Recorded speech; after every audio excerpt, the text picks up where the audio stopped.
तर आईचे जावयासोबत तर मुलीचे धीरासोबत अनैतिक संबंध. आईचा खून करणाऱ्या मुलीसह प्रियकर न्यायालयीन कोठडीत. सोलापूरमधील घटना. पती पत्नी, 2 मुले आणि 1 मुलगा असा लक्ष्मीबाई माने यांचा सुखाचा संसार सुरू होता.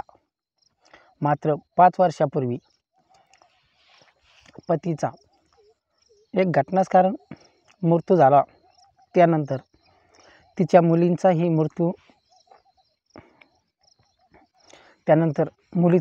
झाला आणि दुसऱ्या मुलीचा कर्नाटकातील तोरवी इथं विवाह झाला आणि तिच्यासोबत राहायला भावजही गेला.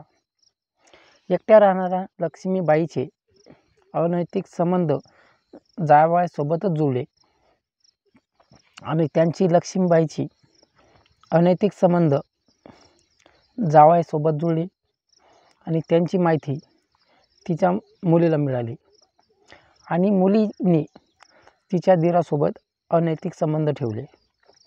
मात्र आईने त्याच विरोध केल्याने मुली प्रियकरच्या मदतीने आईला संपवण्याचा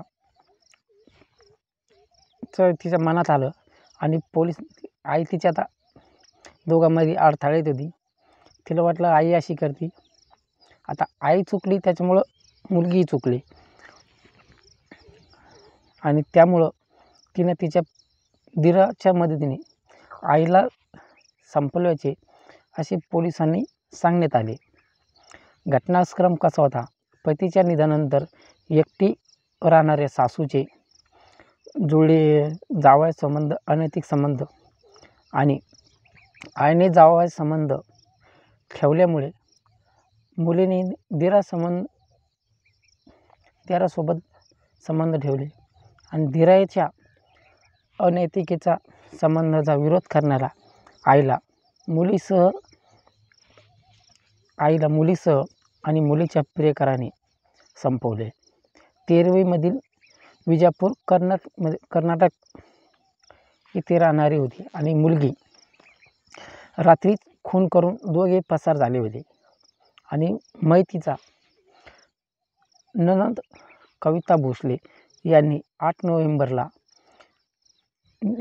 दिली होती आणि विजापूर नाका पोलिसात फिर्याद आणि त्यामुळे लक्ष्मीबाई माने आणि यांच्या खून झाल्याचे स्पष्ट झाल्यानंतर पोलिसांना तपास सुरू केला आणि सहाय्यक पोलीस निरीक्षक शीतलकुमार जाधव आणि शिवानंद भीमप्पा जाधव हे दोघेही आता न्यायालयीन कोठडीत आहे आणि अनैतिक संबंधातून मुलीने आईचा खून केल्याचे तपासात उघड आणि कोल्हाड यांची माहिती.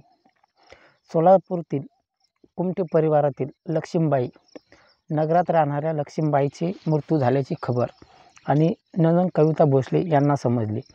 त्यांनी नंदेच्या घरी धाव घेऊन पाहिले तर लक्ष्मीबाई निश्चित पडल्या होत्या आणि खुनाचा संशय आल्याने त्यांनी विजापूर नाका पोलीस स्टेशनमध्ये खबर दिली आणि नाका पोलीस ठाण्याचे वरिष्ठ पोलीस अधिकारी आणि निरीक्षक उदसिंग पाटील, सहाय्यक पोलीस निरीक्षक आणि शीतलकुमार कोल्हाड यांनी घटनास्थळी धाव घेतली आणि त्या चहूबाजूने कोणासा घेतला आणि कोणासा म्हणजे इकडे तिकडे विचारलं पोलीसवाल्यांना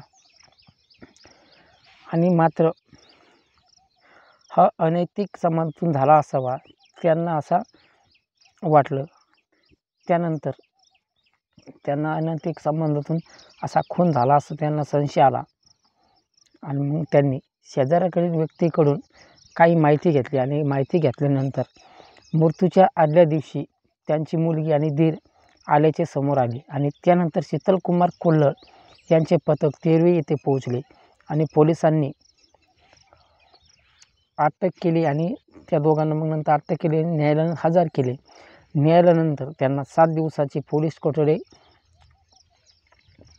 सुनावली आणि त्यानंतर सोमवारी त्या दोघांची रवानगी न्यायालयीन कोठडी झाल्याने कोल्हाड यांनी सकाळी असे बातमीत सांगितले.